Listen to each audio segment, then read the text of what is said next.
Hi hello എല്ലാവർക്കും പുതിയ വീട്ടിലേക്ക് സ്വാഗതം. ഇന്നിപ്പോൾ നമ്മളെ നാട്ടിൽ എൻ്റെ പേട്ട മുന്നിൽ പാടത്ത് വെള്ളമൊക്കെ കയറിയിട്ട് ഏകദേശം നല്ല രീതിയിൽ അയക്കണം. ഞാൻ കാണിച്ചത് നല്ല നൈസിൽ കയറിക്കണം കേട്ടോ. നമ്മൾ അടയാളം വെക്കുന്നതിനനുസരിച്ച് മേലേക്ക് കയറി വരികയാണ്. ഇപ്പം ഏകദേശം 12 മണിയായി.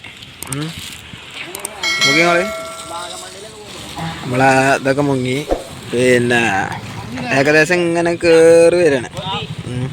നമ്മൾ അടയാളം വെച്ചതൊക്കെ ഓരോ കുറ്റി ഇങ്ങനെ വെച്ചിരിക്കുകയാണ്. ഓരോ കുറ്റി ഇങ്ങനെ വെക്കുക. ഈ വടി ഇങ്ങനെ വിലങ്ങനെ വെച്ചുകൊണ്ട് കയറുന്നുണ്ടോ നോക്കിക്കണം. അപ്പോൾ കയറുന്ന സ്ഥിതി തന്നെയാണ്. അപ്പോൾ നമ്മളെ സ്റ്റേഡിയൊക്കെ ആ വെള്ളത്തിലായി. അതിനെ ഓൾറെഡി നിർത്തി വെച്ചതതിനെ കണ്ടങ്ങൾ നമ്മളെ പാണായി മുങ്ങാനായി ഫുള്ളായിട്ടോ. നമ്മളെ പേരതവിടെ this is my home. Okay, നമ്മളെ മയിൽവാഹനം ഉണ്ട് അവിടെ. അതേപോലെ ഫുള്ളായിട്ടോ ഏകദേശം കയറി തുടങ്ങി. എന്താ ഒന്നും ആർക്കും അറിയില്ല. എന്തായാലും വീഡിയോ നമ്മൾ വൈകുന്നേരം വരെ എടുക്കും.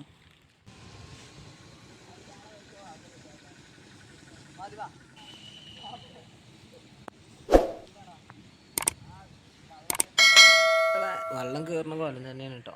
നമ്മൾ സാധനങ്ങളൊക്കെ കയറ്റാനുള്ള ഇതിലാണ്. അവിടെ ഇപ്പോൾ ഇതാ ഇപ്പം ഏകദേശം ഒരു 3 മണിയൊക്കെ ആയി. എല്ലാവരും വന്ന് നിറഞ്ഞു നിൽക്കുകയാണ്. കാരണം വെള്ളം കയറില്ല. എല്ലാവർക്കും ഒരു കൗതുക കാഴ്ചയാണ്. എല്ലാവരും വന്നു. പിന്നെ പറഞ്ഞാൽ അവിടെ എല്ലാവരും നേരത്തെ ആ തലക്കം ഈ തല വരെ ആൾക്കാരുണ്ട്. പക്ഷെ മറ്റുള്ളവർക്കൊരു ബുദ്ധിമുട്ടില്ലാത്ത രീതിയിൽ പോലെ ഒന്ന് കണ്ടുപോയി. ഇപ്പോൾ ഏകദേശം 5:30 ആയിട്ടോ സമയം. എല്ലാവരും ഇവിടെ ഉണ്ട്. ഭയങ്കര കാർമേഘം.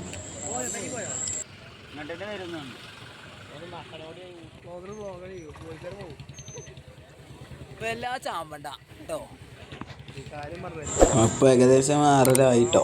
അപ്പോൾ നമ്മളിങ്ങനെ അടയാളം വെച്ചതിനനുസരിച്ച് ഇങ്ങനെ വെള്ളം കയറി വരിക. അപ്പോൾ ഇന്നിപ്പോൾ ആകെ എത്ര കയറ്റുള്ളൂ. പിന്നെ അവിടെ ബോട്ടൊക്കെ ഇറക്കിയിട്ട് വലിയ സംഭവമൊക്കെ. പക്ഷെ അപ്പോൾ അത് നമ്മളെ പരിയിൽ കയറുമ്പോൾ നമുക്ക് ഭയങ്കര അപ്പോൾ ഇന്നത്തെ വീഡിയോ ഇത്രേ ഉള്ളൂ. ബാക്കി അപ്ഡേറ്റ്സ് നമുക്ക് നാളത്തെ വീഡിയോയിൽ കാണാം കേട്ടോ. അപ്പോൾ ഓക്കെ, ബൈ.